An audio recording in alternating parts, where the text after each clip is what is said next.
IFR low and route charts are your roadmaps in the sky, guiding you safely through controlled airspace. Let's dive into how to read them and use them to fly under IFR flight rules smoothly and safely. IFR low and route charts are designed for flights conducted under 18,000 feet, covering the routes, airways, and navigation aids that guide you through the national airspace system. First, we'll look at airways, or Victor routes. Think of airways as highways in the sky. Victor airways cover altitudes from just about 1,200 feet AGL, or above ground level, to just under 18,000 feet above mean sea level, or MSL. These airways are based on VOR or VORTAC nav aids and are depicted in black on the chart, identified by a V followed by the route number. These airways help keep you on course. Next, we'll look at nav aids like VORs and NDBs, which are the radio beacons that help guide you along your route.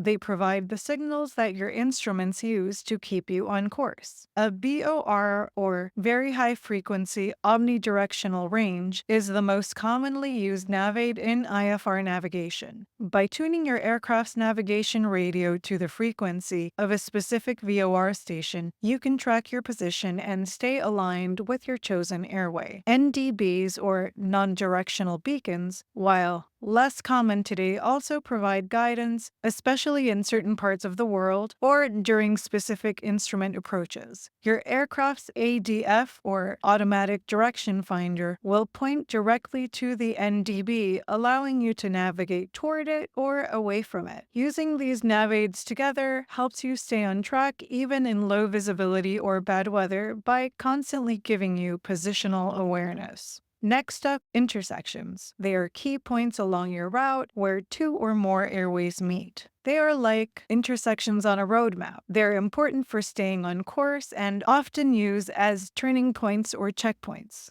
In IFR flight, these intersections help you navigate and verify your position along the airway. To identify intersections in flight, you'll use VOR radials, or distance measuring equipment, DME. For example, an intersection might be defined by two VOR radials that cross, or by your distance from a specific VOR station. By tuning into the correct VOR frequencies and tracking your distance with DME, you can confirm you're at the right intersection and adjust your course if necessary. Next, we have minimum en route altitudes, or MEA. This is the lowest altitude you can fly between fixes, while ensuring obstacle clearance and signal coverage for nav aids. It's marked above the route segment.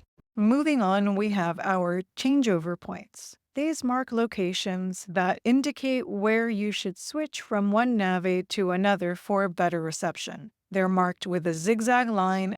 When you file an IFR flight plan, the low en route chart helps you plan your route. Once airborne, you'll use the chart to stay on course, change altitude if needed, and follow ATC instructions. One common mistake is overlooking the MEA and flying too low, which can lead to terrain clearance issues. Another is misinterpreting the changeover points and not switching nav aids in time. Understanding these elements will help you avoid issues during your flight. Mastering low en route charts ensures you'll navigate safely, efficiently, and in full compliance with IFR requirements. These charts give you the complete picture of your route so you can focus on flying with confidence. Want to become an expert in IFR navigation? Join the priority waitlist to be the first to access resources that will help you master every part of your IFR flight. Send an email with the subject "Join the waitlist" to chickswhoflyofficial@gmail.com to get started.